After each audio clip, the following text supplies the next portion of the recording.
Hello, Red Wave. Welcome to Boyer Bulldogs podcast. Today is Tuesday, January 13th, 2026. Can't believe it's already 2026. And I have a special guest today joining us. Not only is my 3-year-old right next to me, so sorry if you can hear him. We're going to interview somebody today. But I have Mr. Tulare himself, Braylan Henderson. Red Wave. What's up, Red Wave? How we doing? What's going on, man? How we feeling? Good, man. Just chilling, enjoying the break, getting in work, just trying to keep myself busy till we get back, and later this week we get back. You guys start later this week? Yeah, we have a meeting later this week that we start. Okay. All right. So, all right, man, we'll start at the beginning, but congratulations on the bowl win. And appreciate it. Thank you. I was excited for you guys, man. You guys had a wonderful season, 9-4, with a new coaching staff, lots of new players. You guys came together. You guys kicked butt, man. I'm really excited for you guys and excited for next year too. Yeah, definitely. Yeah, I'm excited too. I'm ready to get this thing kicked off even more. I'm ready for next season already. By the way, I'm noticing your beanie. That's a sick beanie. Where is that? Was that handed out to the players? My mom bought this, right? And I seen it when we were playing in San Jose, and I said I have to get this beanie. So my mom blessed me with this beanie. So that's how I got this one. Yeah. I love it, man. I love it. So so you're from Tulare. You played at Tulare Union High School. Yes, sir. Your whole family is from there. Your dad played ball. But what was it like growing up in Tulare in the Valley and then eventually you went to Snow College? We'll get to all of that. But growing up in Tulare, playing football, and then coming to the hometown school. Yeah, growing up, man, I always liked Tulare. I mean, just being in the small town, I always preferred the small town. I like Tulare to this day. I love being here. It always feels like my home. Just growing up, I was always around sports. My mom and dad was big on it, and my dad played ball. He played ball here in Tulare, and then he was actually like a record holder here in Tulare for a long time. But so I was just always around sports. I was actually around basketball, baseball first. That was my first two. I didn't start playing football until probably a little later. Hoop dreams, baby. Yeah, no, really, that's my. If I was 6'8", I might have been playing basketball. I don't know, but so that was just being up in sports.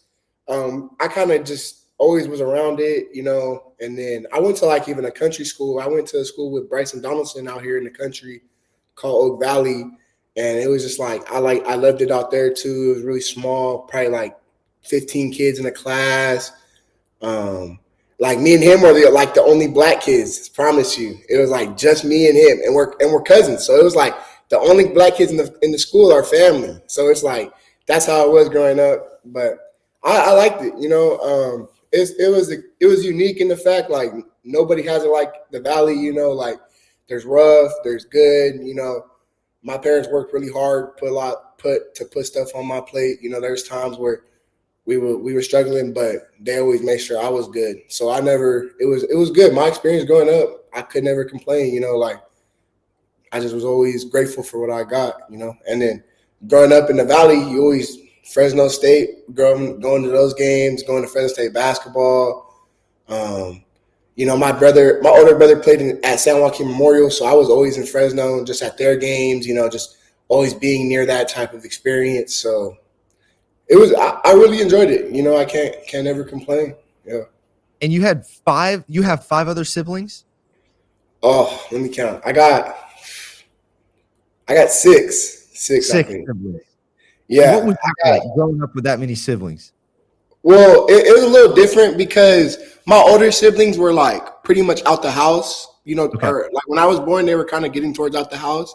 Like my older sister, we never really lived together for real. Like maybe for like a little bit of a time, but there was times when there was like 6 people, we were all in here. So it was cool. Like I always enjoyed playing with my older siblings. That's probably why I got the liking for sports so much, just chasing after my older brothers and then My older sister too was big in sports, so I feel like that was good. I think it built me character because I was the youngest sibling for a while, and I was getting picked on. You know how it goes. Like the youngest sibling gets beat on for a little bit, and then he becomes the older sibling, and then I try to instill that same type of competitiveness into my little brother and my little sister too. So it was nice. Like, but there was times, fights. You know how it goes. Like Yeah. there, Oh no, I there was beat up those brothers times. all Yeah, the time. yeah.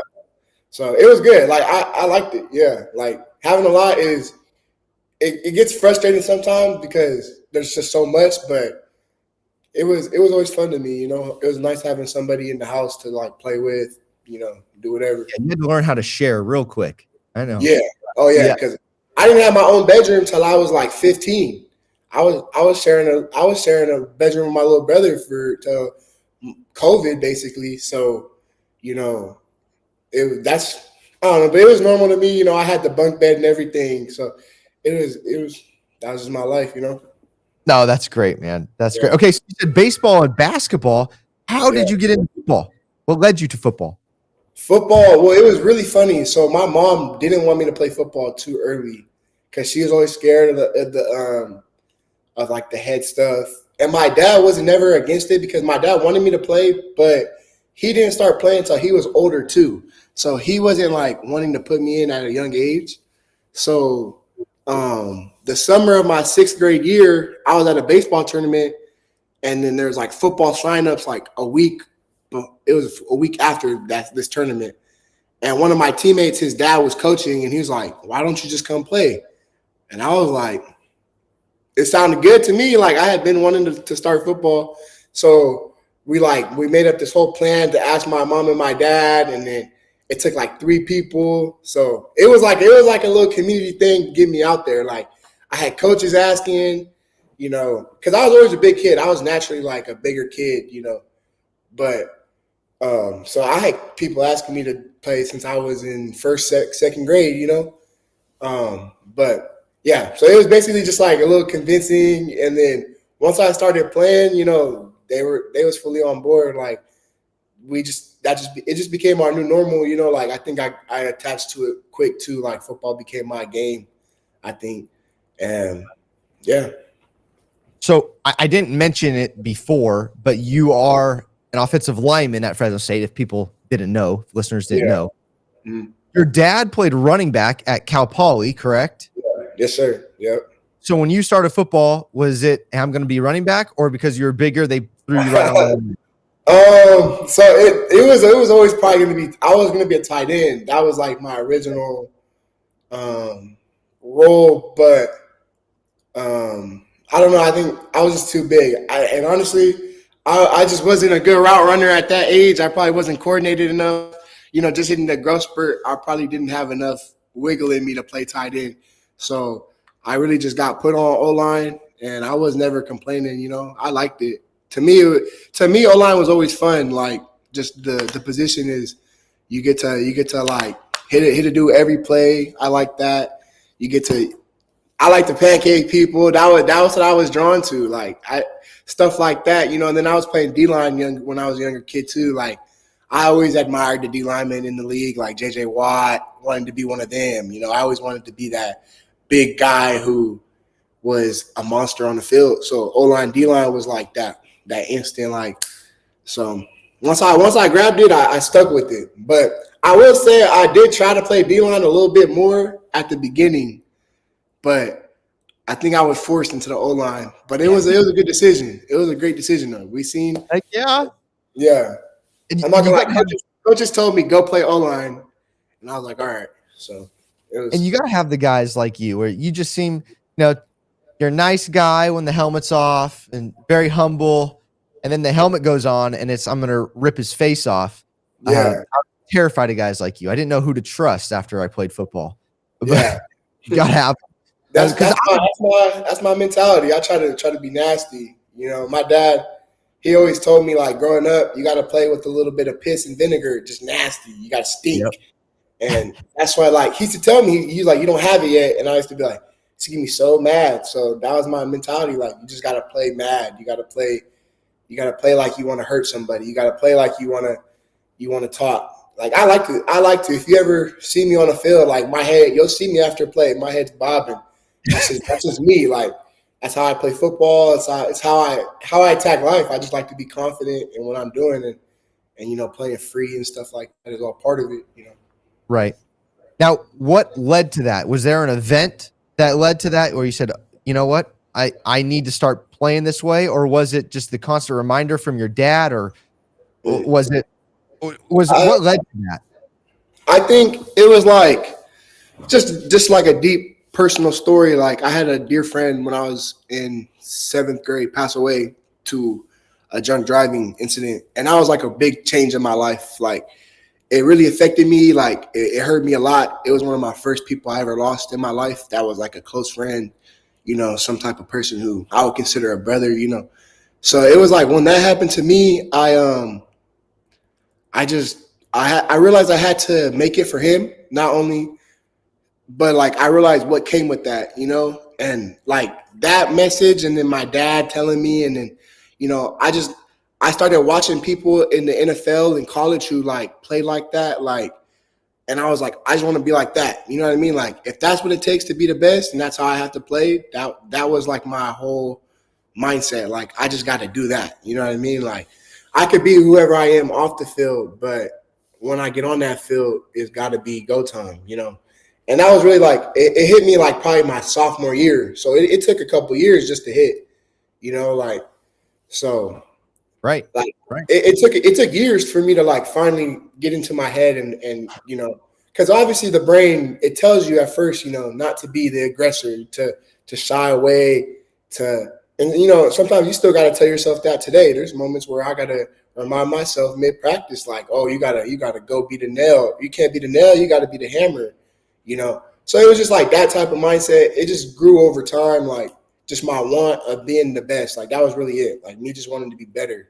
I realized that what it took, because the technique can only take you so far, like you have to also have that mentality of just, I want to be better and I want to dominate. So that's really what it was. Right. Well, thank you for sharing, man. I appreciate that. Yeah, no, it's good. Thank you. So throughout high school, you were all Tulare County. You were honorable mention all state. You played basketball.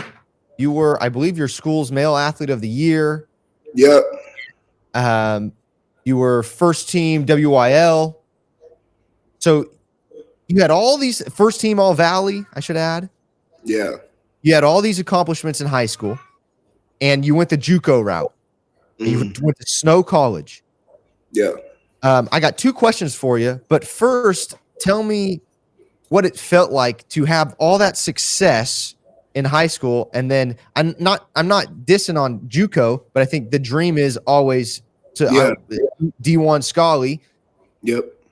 But you decided to go JUCO, or you had to go JUCO. Yeah. What did that? Was that? I mean, immediately, I think chip on the shoulder. Because with all that success, and then like I got to go JUCO route, and I really got to work for it now. Yeah. One, is that true? And then what was that like going to Snow and playing? It was really hard. It was a hard thing I had to like come to terms with, like recruiting in high school wasn't the best for me. I mean, even at my JUCO, I can't even say recruiting was like an easy process, it was a really draining process. It took a lot of like self-worth, knowing like, okay, like you just need your chance more than, it's not more that you can't do it. It's just you're not getting your chance, So I had met a friend at a camp, and he put me on to Snow. And my whole mentality was like, I had offers to go D2. Like I had D2s throwing me good scholarships. And I was just like, I feel like I'm better than that. Like I would watch their tape. And I'm just like, I feel like I could play at a higher level. Like, and I had people telling me this, like, you could play this, you could play that. So to me, it was just more like, now they didn't want me to be at D1 out of high school, because I had preferred walk-ons and I had stuff that fell through. Like, honestly, I was almost supposed to come to Fresno out of high school on a preferred walk-on. But after Coach Tuatelli left, it fell through. Like, so it was just stuff like that. Like I was just used to it. Like it was like another thing. I gotta do this one more thing. You know what I mean? Like Yeah. I've never been shy to adversity in my life. Like I never like to shy away from it. So like it was hard to come to terms with. But once I realized like how the JUCO could set me up, and talking to my coach McFalls at Snow, like just getting him and him giving me these words of like, oh yeah, you can still do it. You can get whatever you want out of JUCO. You just got to attack it different. It was stuff like that. Like I just realized like this is the hard road. Sometimes you don't go on the road that you want. Like obviously, if it was my dream, I'd be on a full scholarship out of high school. But I realized that's not what happens all the time. So I just realized I had to earn it a different way. So it was more just I got myself ready to be like, you gotta grind even harder for it. So and that was the message from my family too. Like my mom and my dad and then like my grandparents, they were really supportive. Like they never once told me to start thinking about looking other places for football, like to stop thinking about football. They were always telling me like you could go do it. Like they're just like you just need a spot and you need to go pick. And it was like, sometimes parents need to tell their kids you need to go D2, but I wasn't getting that. They was telling me like, no, go play JUCO, go to COS, go to Fresno City, go here. And I was like, all right. So once I kind of got that, all right, now I'm going JUCO mindset, like it was easy from then. Cause then it was like, now it's just like, you get another 2 years to go prove what you want. You know what I mean? And that was my whole mindset. You just gotta, in life, you gotta prove. It's all about you get, when you don't get stuff, you get tested and you got to go prove it. So that was my whole thought process about it. Right. The saying of it's not a problem. The problems are just opportunities. Yeah. That's what it was. Basically, it was just like, it turned in from me being sad about going to having to go JUCO and like me honestly not wanting to do it to me turning into a mindset of like, all right, this is my next chance. Like, this is going to get me even better. Like you could probably ask my parents, like, as soon as I decided I'm going to Snow, like, I'm like, okay, in 2 years, I'm going to be at a Power 5. Like, it's good. I know exactly what's going to happen. Like, it was like a whole reset of my mindset. So, but I knew it was going to be a grind. Like, JUCO's not easy. Like, and it was hard. Like, there was days where I didn't think I was going to make it out. Like, I was sitting there. I was working jobs, I was working on a dairy during the summer coming back home, like, just doing whatever, trying to make money, thinking like, I don't know what I'm gonna do. If this doesn't work, what am I doing? So right. It was just like a whole process. It was just a restart. So that's what it was. It was basically a restart for me, and that's what Snow was for me, I think. Right. It's building your character, showing you the work ethic that's gonna. And this something to add to Braylan's story to make you tougher and ready to attack whatever comes next. I love it. I've talked to multiple JUCO guys on here, and they've talked about how JUCO is so tough because it's on you. Yeah, it's basically is. It's basically like high school, but there's nobody that controls you. Like your coaches control you, but they don't really, because it's like it doesn't. If you fail, they don't like it. Doesn't it hurts them, but it's JUCO. There'll be another guy next semester. We'll get another guy to replace you. Like you're replaceable in a JUCO, and that's what I learned too. It's like, it's a business now, and that's how it was at JUCO. It's high school, but it's a business now. So you gotta go to class. You gotta make sure your GPA is good. You gotta make sure you're going to practice. You gotta make sure you're attacking the weight room. And then like at Snow, we didn't have no summer program. So the 2 years that I was there, I was on my own for the summer, like doing my own weights, doing my own running, like getting in shape, like all that stuff. If I'm in shape for the season, that was strictly on me. Like there was nothing like. Our first day of report was fall camp. Like, wow. And it's funny because my birthday's on fall camp. So it's like, happy birthday, Braylan. You start fall camp. Like that was my JUCO experience both years. It was like you grind all summer by yourself, happy birthday. Now we start, so that's kind of what it was, like it was just it took a lot of self-responsibility to continue to do it, because there's a lot of guys I know who they slacked off during the summer and they come back out of shape, and now they ain't playing football no more. It's just the sad part of it, Right. Well, good for you, man. I'm glad to hear, the learning. It's fun to hear the learning process that you went through and the physical process that individually you had to rely on yourself. And I think that teaches people a lot, and you grow from that. So towards the end of your time at Snow, what was that like looking into transferring to a Division I program? So I honestly I didn't have nothing at the end of our last season at JUCO. By the time we had our last game, I had no offers. So like it was really hard. Like I really didn't have nothing. Like there was like I would go into my O-line room coach. I would go to my O-line coach and be like, have you heard anything? Like, is anybody asking? And he's like, dude, I don't know why you're not getting recruited. Like, there's people who are asking about you, but then they just don't.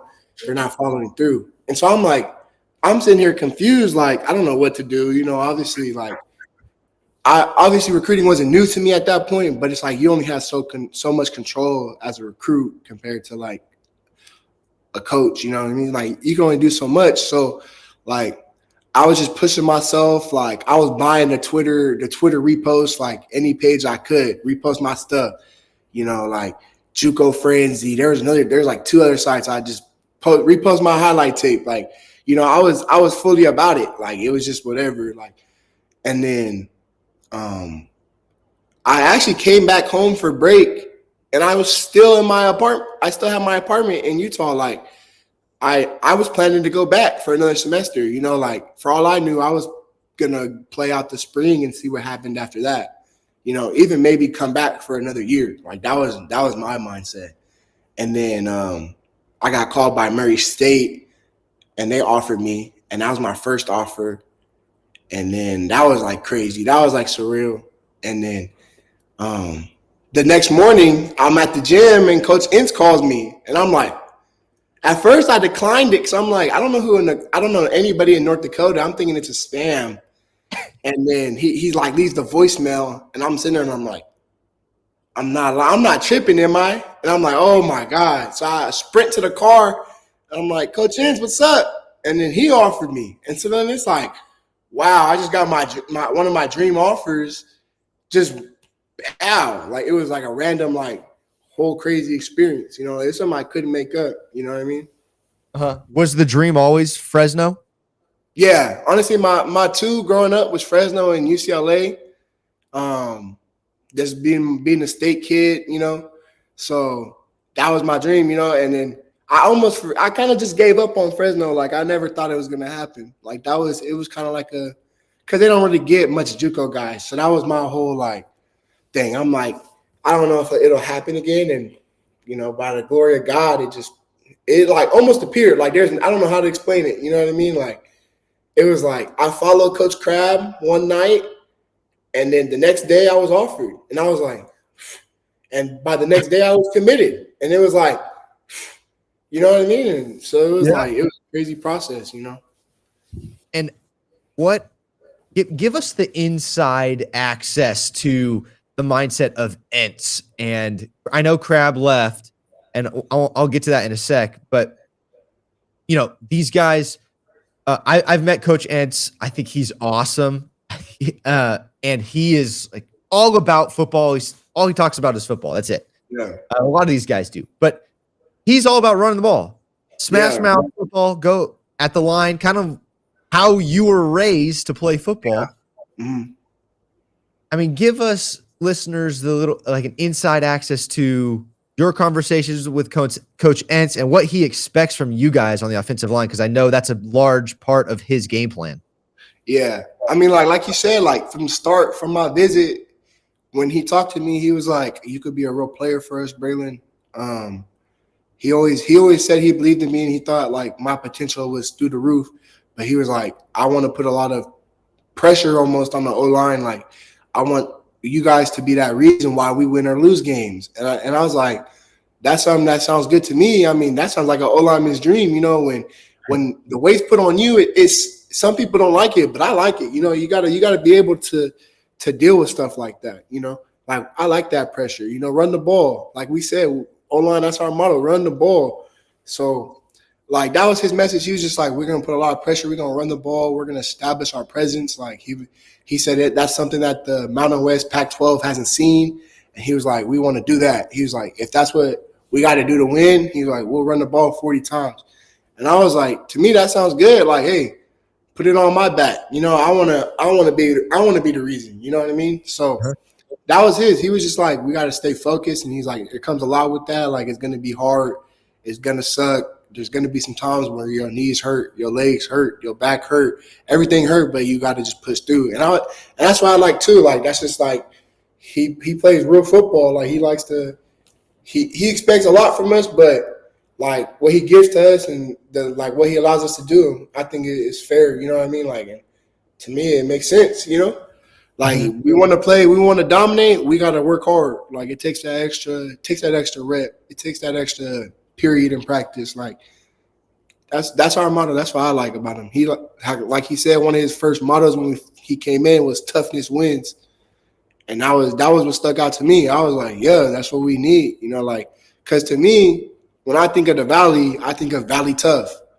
You know, the green V, Valley Tough. That's our motto in the Valley. That's how we live. So him just trying to incorporate that mindset into it was like an easy sell for me. You know, once he was talking about that on my visit. He was like, I want to instill that Central Valley nature to the program. You know, that grittiness, that toughness, that don't give up, and that's what I like. You know, I like a coach who could do that, you know, and he inspires us. He inspires me every day. I can't even lie, you know, like Coach is a great head coach. I love him. He changed my life, you know. So, like, I fully bought into his message. And, like, since the day I stepped into his office for that first time on the visit, I bought into it. So that was, yeah. I love to hear that. And it sounds like he's a big culture guy. Yeah. And I like the toughness culture. Can't lie. I'm all about that. And I think a lot of the Red Wave feel the same way. They're all about toughness. One thing I wanted to bring up was, so I know Crab left to Purdue. Yeah. And I believe that he was the 6th coach in 6 years at the offensive line coach to leave. Yeah. Like, it's like a rotating door. The joke that I say on here, and don't take this the wrong way, but it's the Harry Potter defense against the dark arts position. Yeah. Like, what we can't keep anybody. What is that? I know. So you're somewhat new. You came in with Entz. Yeah. Crab was your position coach. Now you got somebody else coming in, and you didn't leave. But because now in today's world of college football, if the guy's not there, I can go elsewhere. I can go either look for money, look for a different culture. You chose to come back. Yeah, there's a lot behind that. Like, Coach Kyle was my coach who recruited me, so it was hard for me when he left. Like, when he left, I was speechless for a couple of days. You know, like, that kind of, like, I was like shocked by it. It kind of like put like a sour taste in my mouth. And I can't even lie. Like, I can't say I didn't think about leaving, you know, like, but I really talked to Coach Entz. We had a sit down talk, and I'm not going to disclose what we talked about, but he was just like, you just need to believe in what I'm trying to do. He was like, I know Crab was your coach, but just trust what I'm doing and trust what I'm believing in. And he told me, he was like, I believe in you. He's like, no matter who I bring in, like, I believe in you. So he was like, as long as you believe in yourself, like, you're going to be good.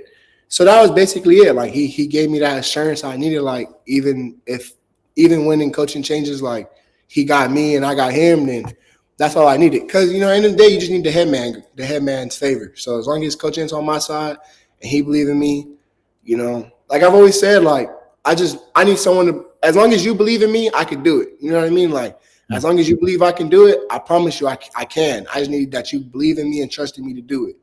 So, yeah. And then once I got that from Coach Entz, it was like a no-brainer, you know. You know, especially now it's my home here. It hurt. Like, even just, I can't say, just thinking about leaving was bringing me a lot of troubles. Like, I was hurt by it, you know, like, it wasn't something I obviously didn't want to do. Like, it was probably the last thing on my mind. But, you know, when you have to think about the best for you and the best for your career, it's good when your head man is telling you those words. So that was really it. I had one talk with him, and he brought my mind at ease. So that's what I was like, that's what I'm here to be with. You know what I mean? So. Right. I know from the outsiders looking in, and I mean, I know I've had a lot of good, fun talks with people that get to see behind the curtain and work behind the curtain of the ins and outs of college football. And a lot of people don't like this transfer portal, and they think it should be regulated some more. But then you see all the changes that happen with coaches and all these things, and then you start to understand why players make the decisions they do. And if coaches can make it, why not the players? Because they're just hopping around everywhere as well. So I 100% get that. And change is hard. And so it can be hard. And so the fact that you're sticking through this change, man, I mean, as a Fresno State fan, but also just as a person, like, I got your back, man. If you need more motivation or you need somebody to believe, I got you. You call me. Appreciate it. Yeah, thank you. I mean, that's big, man, that you're able to do that, sit down, and I'm sure having a supportive family helps as well. Yeah. How have they been through this whole transition in this process? I mean, they just gave me great support. You know, like, they've always been so proud of me. Like, sometimes, you know, they've always been my people I can lean on. Like, when I need a positive voice, I could call home and find that voice, you know. So that's always been nice. And it's like, even when I told them my thoughts of transferring, I honestly expected them to be angry, you know. Like, that was kind of one of my fears. I'm like, I don't want my family to be mad at me if I want to transfer. And they surprised me, and they're like, if that's what you think you need to do, Braylan, like, we support you. Like, it doesn't matter where you play. We support you. You know, it could be Fresno. It could be someplace all the way across the country. Like, they don't care. So that was like the main thing to me. They made me feel supported. Like, and I've always said too, like, I didn't want my play at Fresno to feel forced. You know what I mean? Like, I feel like sometimes in the Valley there's history of kids going to Fresno and like they just go to Fresno because it feels like they have to, and then they end up going and they don't get nothing. They don't play. They don't contribute like they want. And that's not me. Like, as much as I love Fresno State, I want to contribute to a program. And so once Coach Entz gave me that opportunity, he's like, I want you to be a main contributor. Then that was like my green light. I'm like, if I could be a contributor at my dream, then that's the best. That's the best I could get. You know what I mean? So that was it, you know. That's awesome, man. I think that's so cool. Real quick, you are majoring in kinese? Yeah. How's that been? It's good. It's not too hard. It's challenging, but yeah, it's not too bad. It's not too bad. What's the goal? What's the plan after football? Well, I'm gonna be a PE teacher, and then hopefully coach and stay around the game, do something around that. That's what my dad does. So I kind of seen the life that he was able to provide for me and my family. So I was like, if he could do it and it set him up pretty good, you know, I think I could set up that same type of blueprint. So yeah. Is he coaching right now? Nah, he just teaches and then he refs a little bit. Got it. Say you coach against each other, but no, we're not talking about the future. I'm done talking about the future. We're talking about now. What's this upcoming season? I mean, it's nice to reflect and see where we can learn and things like that, and enjoy the wins. But we got another season coming up. Yep. And you guys got a meeting the end of this week. You're already prepping for it. Yeah. What's the goal other than a Pac-12 championship? Now that we move into the Pac-12. Yeah. Well, the goal for myself is I want greatness. You know, I want to put myself on that pedestal. I want to be one of the best, not only guards in the conference, but in the country, you know, like, and I want to solidify myself as that, whether it's guard or it could even be center this year. Like, I'm, you know, like, you probably see me, I move around. Like, that's just I'm a utility guy. Like, I played every position this season. So, right now, just deciding if it's gonna be guard or center, and then once we figure that out, like, it don't even matter when we figure it out. That's my goal. I'm going for all conference this year. It doesn't matter. Like, my goal is the highest. Like, I think when you shoot for the highest, even when you don't reach that, you get good.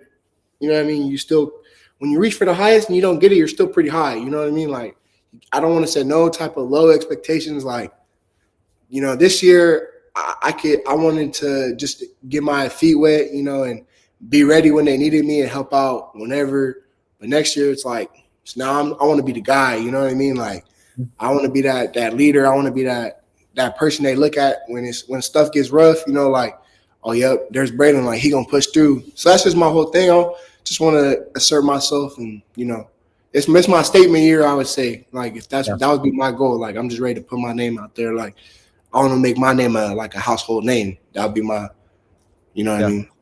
And what do you think is going to be the hardest part about getting to that position? Just the mental part of it, like physically, I feel like I could do it, and I'm gonna attack this offseason physically like harder than I've ever have. I'm gonna take my nutrition seriously. Like I feel like last year I didn't take it as seriously. I was cooking a lot for myself, but like eating out, like I want to stop all that. I want to make sure I'm taking care of my body, treating it right, so that injuries ain't lingering on me like they were this season.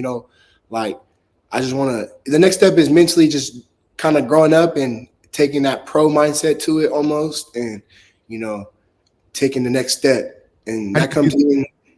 How do you apply the pro mindset? What? Like just especially too moving to center. Center's a lot mental, so I gotta really adjust my way I'm looking at football.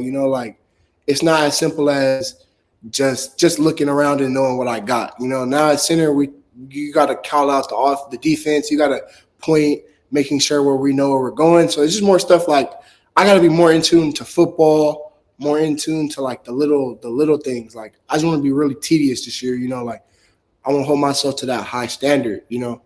Whether it means when it's gonna take doing the extra. Like I already know what comes with it. I'm not shy to work. That's my one thing. Like I'm not shy to work. Like I have the talent, but I want to work. You know what I mean? Like growing up, that's what I was taught. Like talent only takes you so far. You got to put in that work to succeed. You know what I mean? So that's my whole thing. I'm just going to put in the work, whatever it takes. I'm going to work with the coaching staff, strength staff. I'm trying to get locked in. I'm just going to take that next step in every aspect I want. I want to just improve, like I can't say I have certain little things. I just want to take my next step. You know what I mean? And learning center is going to be a little hard, but I'm ready for it. Like we've already talked about it. Like they believe I could do it, and I believe I could do it. Ain't nothing gonna stop me. You know what I mean? Like there's nothing holding me back. So that's just I'm just driven for it. I just want to stay on that path, and whatever happens, like happens. Mm-hmm. No, and so what I love about offensive line and the quarterback position, but it's particularly the offensive line, is that it's a unit. It cannot be successful unless all five guys are successful. And it sounds like to me, you want to take that position of I'm going to lead these five guys. And now the hard part about that is, especially at the lineman position, is you have to be a servant leader, because now I have to point out everybody on the defense. You have to make the decision, and then take. You have to take the weight of that decision and things like that. So whether that's, you're running duo and telling the quarterback, or like your guard that's next to you, or the tackle. And, I think I love to hear that, because I love the mind game of football. And rather than, oh, well, I'm just hitting the guy on my right shoulder and in my gap. No, I've got to communicate to the entire O-line. Yeah. This is what we're doing. We're doubling here. You got to get to the second level on the counter, things like that. So I think that's awesome that you are ready to step into that position. And I totally understand that it's going to be tough, and you got to earn the respect from the boys as well as the trust from the coaching staff. So kudos to you, man, and I'm wishing you the best of luck. And I believe you can do it from the 40 minutes that we've been talking and online and on here. And so thank you. I appreciate it, you, bro. Yeah, you can do it. Yeah, that's the main thing. I'm just trying to get the respect of my peers, and I feel like I've done that. I'll hold myself accountable, and I don't ever ask anybody to do anything I wouldn't do. You know what I mean? So that's my whole thing, and I'm ready to just prove to them even more that I'm ready to be put on that pedestal, So that's really it. And it's going to start in the spring. It's going to start now. It's going to start the first time we lift, So I know it's a long process. You know, it's a tedious everyday thing, and I'm ready for it. Like that's just kind of my mindset. I'm ready to go through that. You know, Right. I want that pressure. Like it's a dream to have that pressure. Being playing for Fresno State, like that was my dream. You know, being that guy people count on. You know, being that guy who even the fans know. Oh, there's Braylan. You know what I mean? Like that's Braylan. This is Braylan's call. You know, that's my thing. You know what I mean? I like that pressure. That's how I've always succeeded. You know, I ran into problems trying to put too much pressure on myself. You know, so it's like, that's just my whole thing. I'm ready for it. You know, Creates diamonds, man. Pressure yeah, creates diamonds. No, I'm definitely. excited. I think that's especially being that JUCO guy, being that product, that diamond in the mud. Like it took a lot. Like you had to dig for me. I had to dig through it. So that's all it is. I love that. Gosh dang it. Season just ended and you got me all fired up again. I gotta wait a long time. Hey, Gosh, that's man. what I'm saying. We gotta be ready. I'm ready for next year too, man. We got USC first. I'm ready. We can go. Oh man, we can take it to it. Yeah. We can go tomorrow. So one day at a time, moving the needle as much as we can every day. Love it, Yeah. man. Some quick fun questions, and then I got this season. You guys changed up the uniforms a little bit. I know you didn't get to play with the other ones, but you had the green, the white out with the green. You got the black ones. The helmet changed a little bit. The 4-paw dog. Yeah. What was your favorite? Oof. This year, I really like the Valley ones, the white ones. I just wish we would have won with them. That was my thing. I wish we would have won with our 2 alternates with the blacks too. But yeah, that's my goal for next year. Next year, I'm trying to get those jerseys to W. I don't want to lose in those ever again. So yeah. This is kind of off topic, but did the Valley ones fit funny? They looked like they were a little loose. They were big. I don't know why they were big, but they was a little big, but it wasn't too bad. Mine wasn't too bad, but there were some guys they were swimming in theirs, and I was like, that felt bad. I felt bad for some cats. I was like, but I would probably say, I don't know. I like it when we go red white. That's my probably favorite combo. Other than the blacks. The blacks are just hard to me. I like the blacks, and then with that blacks, I wish we would have inserted that attitude a little bit more this year, but that black is can't go back. You know what I mean? It's ready. We're ready to go. I love the blacks, but next year we're gonna do the blacks better. That's my goal next year. We're gonna put the blacks on. Perfect. I would, because I say on here, we play better when we're in all red at home. For some reason, it just always is that way. I would love to say, you know what? I don't care what color jersey we wear because we winning. That's our goal. I don't want to lose at home. I don't want to lose at home no more. The losses at home, those won't hurt a little too much. You know what I mean? Yeah. You got to see mom and dad after the game. You're like, damn. Just go home. Just go home. That's so.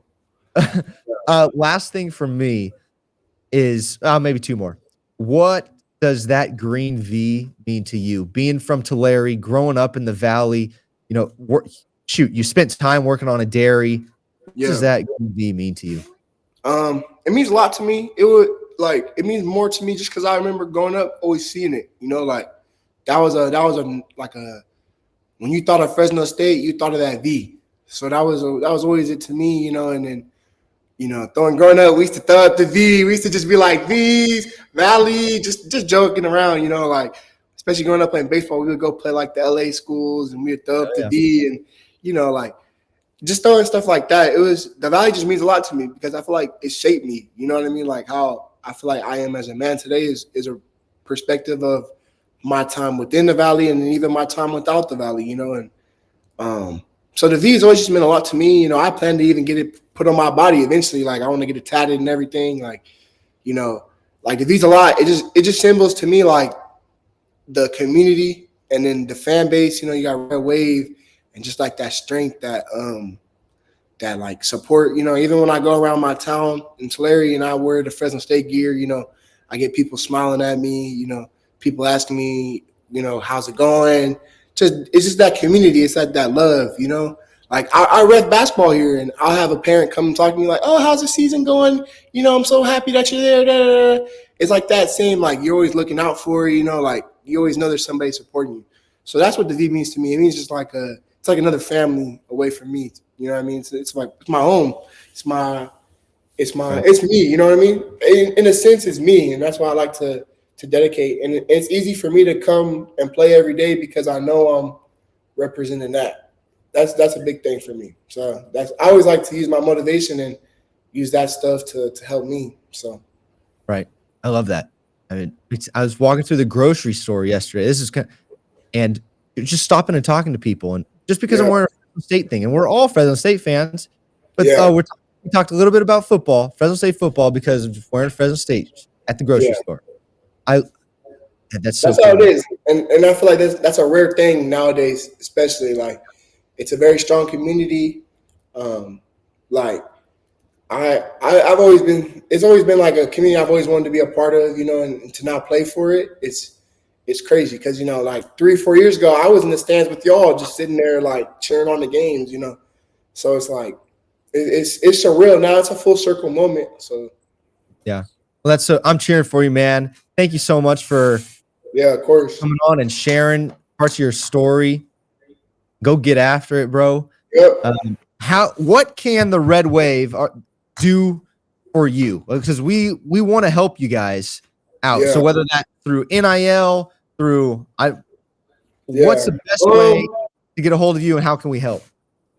I mean, honestly, just support, you know, like that support that we always feel, you know, like just always appreciate that. I mean, they want to donate. I ain't going to tell them not to donate. You know what I mean? Well, definitely, that'll be definitely much appreciated. But I think more just support. How can they get a hold of you? Of me, just on my IGs, Bray, drop them off. And then that's also my TikTok. And then my Twitter is Braylan_78. So if y'all want to follow me on that, that'll be much appreciated. I try to on my TikTok give a little bit more of my glimpse. Like I did vlog the Arizona Bowl. You know, I try to dive into my process and my thinking, you know, and I push my messages and stuff that I want to put on there. So like if they want to see more into my brain and more of my thoughts, and that would probably be a good spot. You know, and then really just like support when we come to the games, you know, spring game. Hopefully everybody pop out on a packed spring game. And then, you know, especially when we get to that season, just pack it out. That's all I can ask for. You know what I mean? Like when I go to a game and we running down that tunnel and I see that full stadium, like that's all the support I could ever need, really. You know what I mean? Yeah. All right, man. We'll get on it. I'll post all that in the description. I'll put your Instagram and TikTok and X account on there so that they can find you. Yep. But dude, thank you so much. I enjoyed this. Oh, thank you, bro. Appreciate it. Don't leave after I hit stop recording because I got another question for you off air. But all right. If you guys need to get a hold of Braylan, go reach out. And Braylan, best of luck, man. We appreciate it. I guess the last thing to say is go Dogs. Hey, go Dogs, man. Y'all know. Go Dogs. Come on. Appreciate y'all, Red Wave. Appreciate it. Yeah.